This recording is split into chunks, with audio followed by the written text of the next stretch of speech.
Continuamos en La Venganza Será Terrible. Estamos en Buenos Aires, en el auditorio Caras y Caretas. Mañana también estaremos aquí a las 8 de la noche. Los esperamos en la calle Venezuela 330.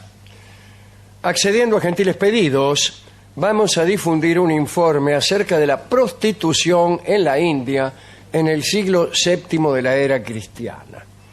Las cortesanas eran de distintas categorías, estaban organizadas de un modo poco complejo, algunas tenían más privilegios que otras, pero todas estaban sometidas al control de un superintendente real, ojo, una especie de cafiolo estatal que estaba afectado a su protección. Eran vigilantes estos ñatos destinados con exclusividad a asuntos de prostitución y como tales se encargaban de la compostura de las casas de tolerancia, aunque esto parezca un oxímoron. También se encargaban de la recolección de los impuestos a los que las muchachas estaban obligadas. Debían entregar al superintendente 2 días de ganancia por cada mes, lo cual es poquísimo si se tiene en cuenta la tajada usual de un caferata. Las prostitutas más encumbradas, las más hermosas, debían pagar a profesores y entrenadores, cuidado, encargados de perfeccionar su educación intelectual y amorosa, que para mí es lo mismo. Esos entrenadores eran alentados por el Estado. Es decir, cada tanto lo llamaba un ministro y le decía, vamos, dale, dale. Por aquellos tiempos se consideraba la prostitución como un engranaje indispensable en la sociedad. Fuera de las casas de tolerancia, las prostitutas tomaban parte en excursiones, arrastraban a los jóvenes de buena familia. Debía ser un espectáculo digno de verse, ¿no? Pero supongo yo que es una manera de decir que los llevaban a jardines y grutas para demostrarles su estimación. Se alquilaban estas chicas como bailarinas o como músicas en las reuniones privadas y aún en las recepciones que se daban con motivo del nacimiento de un hijo, etc. Otras prostitutas estaban directamente afectadas a templos. Entre las cortesanas de esta índole, que eran cortesanas sagradas, podemos citar a las que vivían en la ciudad de Belsali y en el templo de esa ciudad, y solo podían acercarse estas chicas a los hombres a través de sus cantos, si me permite la expresión.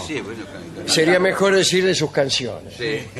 En ninguna conversación podían olvidar sus melodías y una palabra sin música podía llevarlas al mayor de los desprecios. Quiere decir que esta era una perpetua comedia musical, la vida de estas chicas. Cuando morían, sus cuerpos eran quemados y las cenizas lanzadas al viento.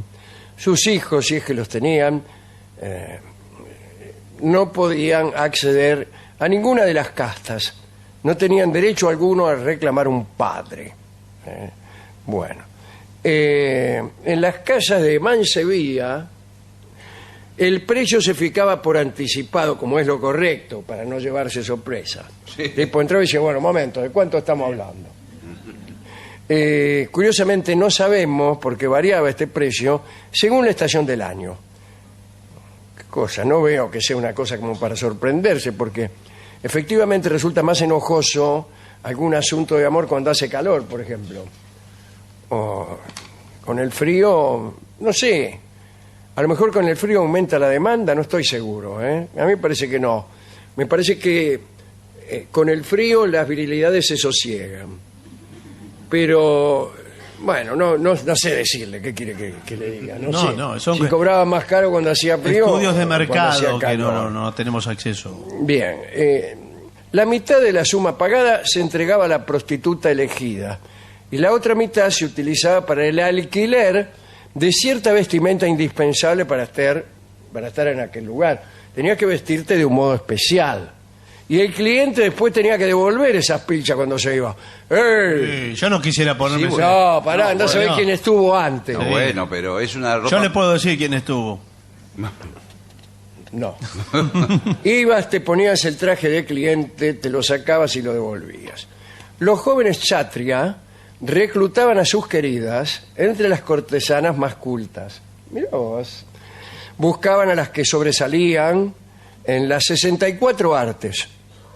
Oh. La lista de esas artes figura naturalmente en el Kama Sutra de Vatsyayana. Es algo sorprendente en su diversidad, pero corresponde a todo lo que debía saber una mujer culta, desde las bellas artes hasta la farmacia, la mineralogía, la explotación de canteras y minas, permítame, Sí. pasando por las prácticas mágicas, los hechizos, los disfraces, el ilusionismo, la preparación de golosinas o de cosméticos, helados, perfumes y la composición de adivinanzas. Adivine qué es esto que tengo aquí. No, señor. Con más vuelo. por Todo favor. eso debía saber una mujer. Yo me enamoro muchísimo cuando una mujer sabe farmacia, explotación de canteras y composición de enigmas. Las cortesanas elegidas por los jóvenes, especialmente por los más ricos, eran separadas del resto de sus compañeras y vivían como bacanas, ¿eh? Servidas incluso por numerosas criadas en casas que le regalaban sus amantes. Para no verse incomodadas, debían mostrarse generosas con los brahmanes y hacerle frecuentes donaciones. Incluso a veces, cuando podían, les hacían construir un templo. Este templo, mi querido Brahman, es para usted. Cuenta el cronista que en muchos casos el trato con aquellas cortesanas era peligroso. Sucede, atención, que algunas prostitutas, ¿no?, Bueno. eran amigas de sinvergüenzas, ladrones, jugadores, atorrantes. Y muchas veces las chicas ayudaban a sus amigos inescrupulosos, y eran cientos los casos de amantes arruinados y hasta muertos por ese motivo. A usted había una prostituta que lo tenía como cliente, Sí, y sí. le sacaba la guita para paseársela A los atorrantes. a los atorrantes, al cafiolo Vidalita, por ejemplo. La prostituta por ahí te decía que vos, le decía al tipo, a su amigo el chorro, que vos tenías guita y que vivías en tal lado, y te entregaba. Sí, un entregador. Era una entregadora. Tenemos aquí, como cierre de este informe, la historia de una cortesana llamada Sasvati. La terminación en "i" significa lo femenino. ¿Se acuerda que lo explicamos alguna vez aquí, en nuestra habitual clase de sánscrito? Bueno, esta cortesana llamada Sasvati hizo lo siguiente. Tenía un amante rico que era miembro del séquito del rey Harsha, que se llamaba Parjaj. Ese era el amante rico, el que ponía la guita, Sí. el miché, digamos. Muy bien. Ella no lo amaba a Parjaj, no lo quería, no sé si soy claro. Sí, sí. Un día Sasvati vio que la guardia se llevaba preso a un ladrón que había sido casualmente un amante de ella al cual ella sí quería. Sí. A la cana se lo llevaba preso a un tipo que ella quería. Quiso entonces evitar que se lo castigara, porque el suplicio para los ladrones era el empalamiento. Sí, ahí voy.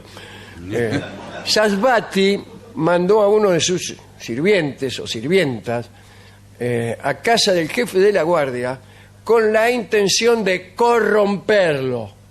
Dice: vengo de parte de Sasvati a corromperte. Hubo un regateo, que yo no me dejo corromper por 50 pesos, qué sé yo. Pero la cantidad de dinero ofertada no pudo imponerse a la dignidad del funcionario. Entonces el jefe de la guardia le sugirió a Sasvati que para liberar a su antiguo amante, además del pago del soborno correspondiente, necesitaba un condenado. Claro, Otro para reemplazarlo. condenarlo en su lugar, claro. Dijo lo siguiente, ¿no? Lo importante no es la persona del ejecutado, sino que la ejecución capital se cumpla, tal como está previsto. Claro. Eso era lo que esperaba la gente. El funcionario fue más claro todavía. Le dijo a Sasvati que se presentara alguien con el dinero para liberar al ladrón y por el motivo que fuere estuviera en condiciones de reemplazarlo en esa pena. Conseguiste uno que ponga la guita y que además se ofrezca, dice, no, máteme, empáleme a mí, Sí. dice, y tome la guita. Total, dice. Total es un agregado mío. Sí, Sí. me pareció. Insisto, mandame uno con la guita, y ese que me mandás, lo agarro y lo ejecuto, dijo el jefe de la guardia. En verdad el tipo no creía que nadie fuera capaz de presentarse como sustituto. Pero Sasvati lo utilizó a Parjaj, el amante rico, al que ella no quería. En realidad basó su estrategia en la omisión de detalles, que es la mejor forma de mentir. Sí. Vos andá. Y cuando Parjaj fue a visitarla, como hacía cada tanto, la encontró llorando y poco dispuesta a las uniones venéreas. Bueno. Entonces Parjaj, desesperado, le preguntó, ¿qué te entristece? Y Sasvati respondió que la guardia había atrapado a su hermano. No le dijo que era un amante. Perdón. Y que iba a ser empalado redondamente. Parjaj, que ignoraba la existencia de un hermano, pero lo único que quería era poder disfrutar de su querida, escuchó lo que ella le pidió. Le pidió que se acercara a un funcionario con parte de sus riquezas para conseguir la libertad del preso. Y Parjaj aceptó hacerlo, pero no sabía que su presencia allí era parte de un contrato espantoso. No le dijo la tipa, bueno, cuando le lleve la guita te van a agarrar y te van a empalar. El tipo entregó el dinero, el ladrón fue liberado, pero a él lo dejaron preso. Lo llevaron inmediatamente al lugar del suplicio y se cumplió con la ejecución. Nadie, además del verdugo, pudo oír las protestas y los gritos del amante traicionado, el pobre Parjaj, que habrá dicho, ¿cómo puede ser? Sí. Acá hay un error. Acá tiene que haber un error, Claro. porque la de plata yo ya la traje. Sí, claro. Y ¿cómo? A mí no me dijeron nada. Y bueno, pero A ver, quiero hablar con el comisario. el comisario es el que empala acá. Bueno, pero el cronista cuenta que la cortesana Sasvati al final fue víctima del bandido al que había salvado. ¿Qué le dije? ¿Vio cómo es? Es como Es un ejemplo para todas nuestras madres. es la fábula del escorpión. Sí. Dice, aquel hombre la abandonó y la dejó sin una moneda. Todos billetes. No, señor, sin nada. la Sin dejó. nada, ¿no? Le afanó toda la plata, que ella la tenía guardada y el tipo se la afanó. Dicen que ella pasó el resto de su vida buscando sin éxito al ladrón que amaba. Pero me parece que este último inciso es un agregado posterior, tardío, destinado a que esta Sasvati no quedase sin castigo. Todas las artes convencionales, y las que no lo son también, exigen una cierta simetría en la suerte de los malvados, ¿no? Yo recuerdo aquella película de Woody Allen donde hay un dentista que asesina a no sé a quién y vive esperando el castigo, Que lo descubran. que lo descubran, en fin, al final el mundo sigue igual, Sí. no le dan ni bolilla. Sí, como un crimen y castigo, ¿no?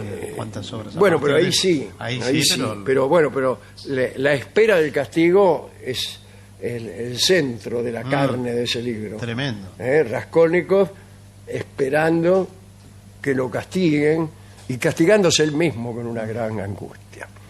Pero bueno, no sucede nada de esto, ¿no? Ni en la película de Woody Allen, ni acá en esta historia.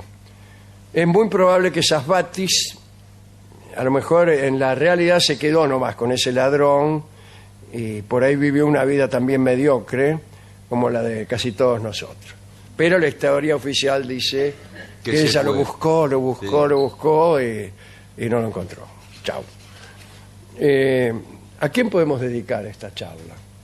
A mí me parece que a las cortesanas de la India, especialmente a las que se ejercitaban en disciplinas tan diversas como la explotación de canteras, Sí. en la farmacia, la mineralogía, la preparación de helados y golosinas, la enseñanza de los idiomas y la composición de enigmas divertidos.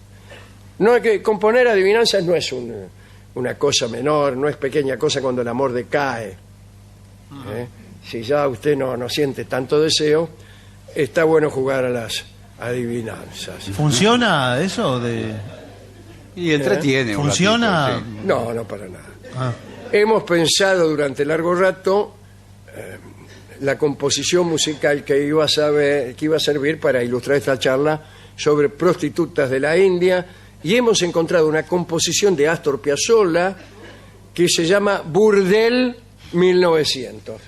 Bueno, Sí. Y lo vamos a escuchar en la curiosa versión del cuarteto de saxofones danés. Sí. Burdel 1900. Es muy raro un cuarteto de saxofones. Acá había uno que funcionaba, ¿se acuerdan? Sí, los Poníamos- Cuatro Vientos. Los Cuatro Vientos, sí, sí. Que incluso la otra vez vino uno de ellos a vernos. Sí, claro, a sí, sí, Escobar. sí. Y pasábamos muchas versiones de ellos.